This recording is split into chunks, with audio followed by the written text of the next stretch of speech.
El petróleo, durante todo el siglo XX, ha alimentado nuestros carros y a la vez la geopolítica global.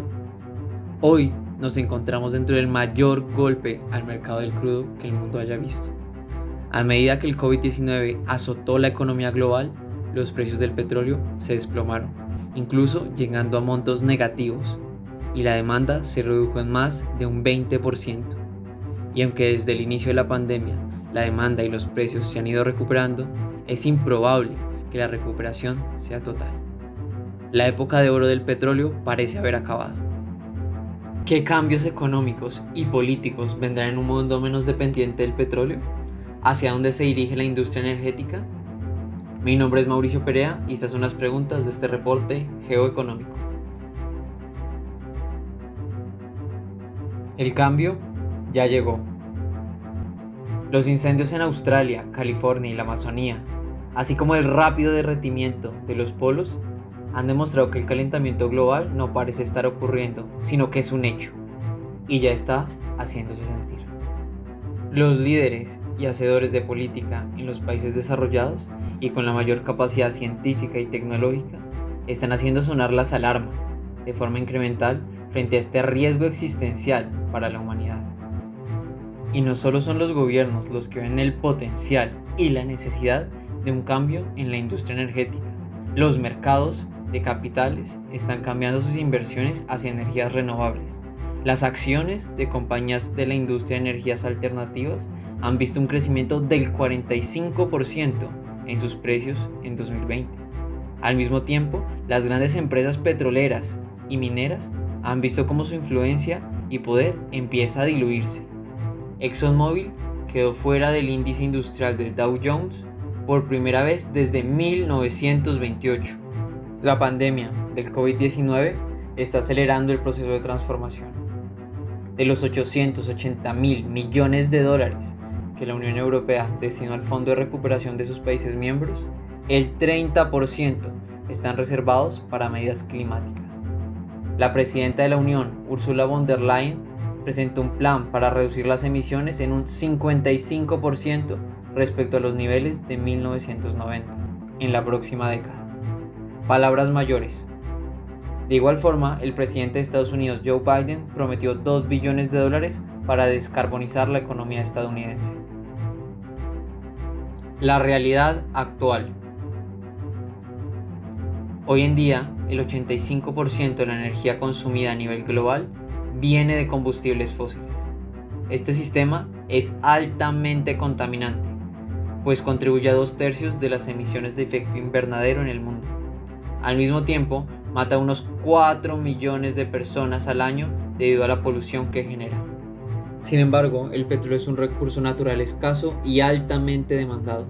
Solo se encuentra en unas pocas zonas de forma natural: Medio Oriente, Venezuela, Canadá y Rusia. Es decir, que el control de este preciado hidrocarburo está en las manos de Canadá y 6 petroestados: Rusia, Arabia Saudita, Irak, Irán, Venezuela, Emiratos Árabes y Kuwait. Estos petroestados dirigen el cartel más conocido del mundo, OPEP.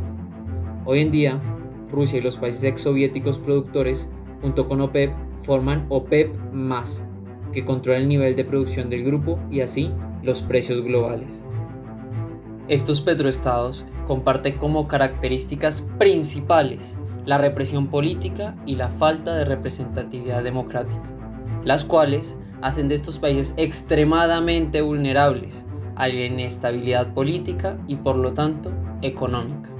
Incluso más preocupante es la forma en que estos países han formado su economía alrededor del petróleo, los subsidios desmedidos, la corrupción y por último, la falta de impuestos sobre sus poblaciones.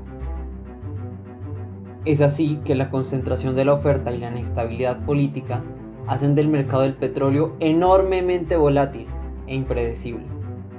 Desde 1970, los precios han cambiado más de un 30% en un periodo de 6 meses, 62 veces.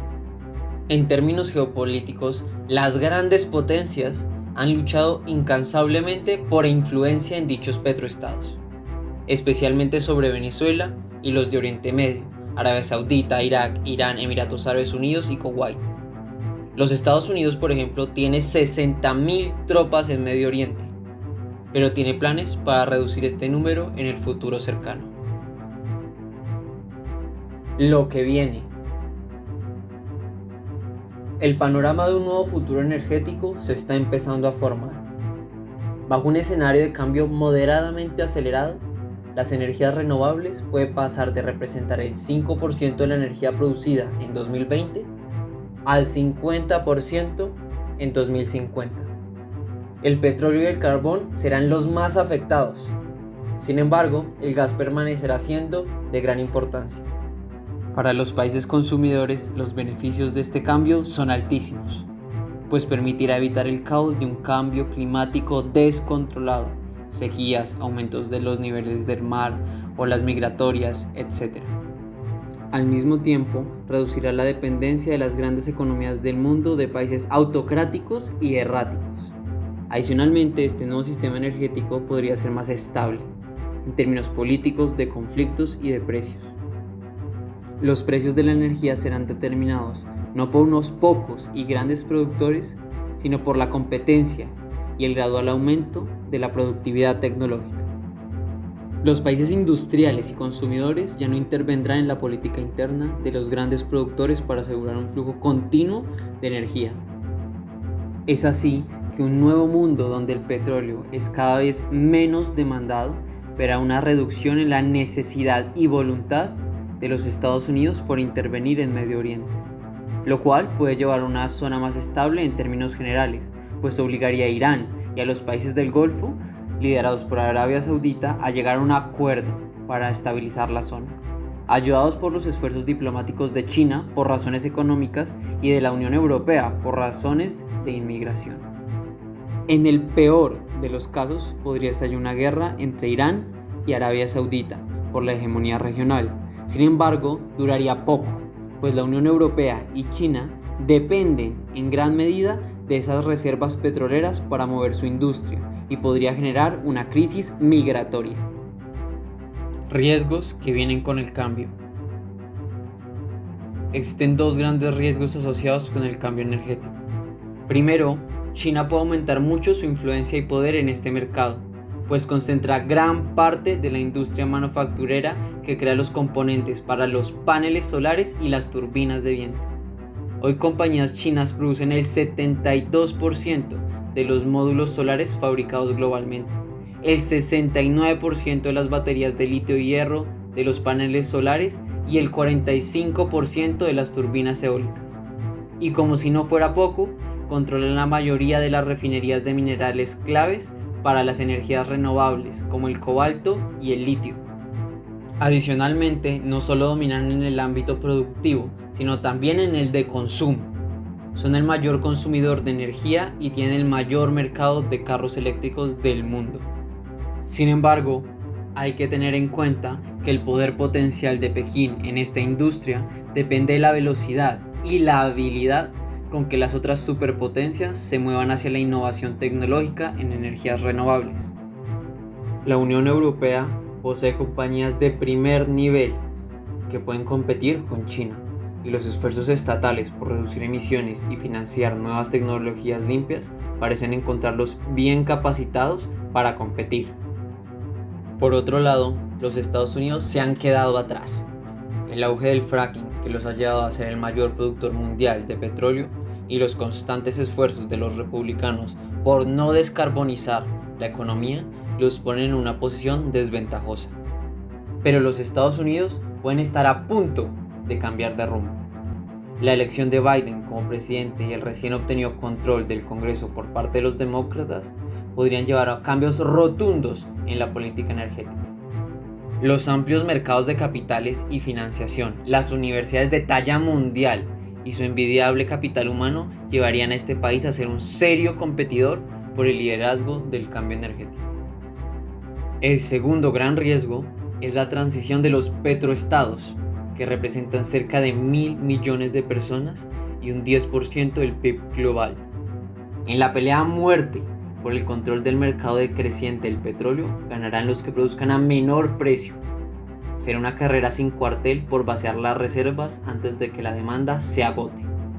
Al mismo tiempo, estos tendrán que iniciar la muy difícil tarea de diversificar sus economías y sus estados para dejar de depender del crudo, lo cual implica inevitablemente por una gran cantidad de impuestos a sus poblaciones. Esto en principio llevará a un aumento por el deseo de representación democrática y la reducción de la corrupción. Rediseñar el Estado, los impuestos y las instituciones será una tarea costosa. No es claro que algunos tengan los recursos o las capacidades para llevar a cabo una transición serena y pacífica. Vienen décadas muy complicadas para estos países. Es posible que muchos de sus regímenes actuales no sobrevivan el cambio, ya sea por revoluciones democráticas o porque serán incapaces de llevar a cabo las reformas necesarias. Finalmente, bajo las amenazas ya expuestas, queda claro que existen motivos para que el mundo decida tomar un camino menos ambientalmente amigable y no reduzca la dependencia sobre los combustibles fósiles con tanta velocidad como anteriormente planteado. En este caso, las consecuencias ambientales podrían ser mucho más devastadoras. Sequías, incendios forestales, migraciones masivas, hambrunas, etc. La humanidad está a tiempo de tomar el camino correcto y parar el calentamiento global antes de que sea demasiado tarde. Como ciudadanos del mundo, es nuestro deber presionar incansablemente a los líderes mundiales para que no sean ajenos a los grandes peligros que nos esperan a la vuelta de la esquina si no cambiamos nuestro modelo energético.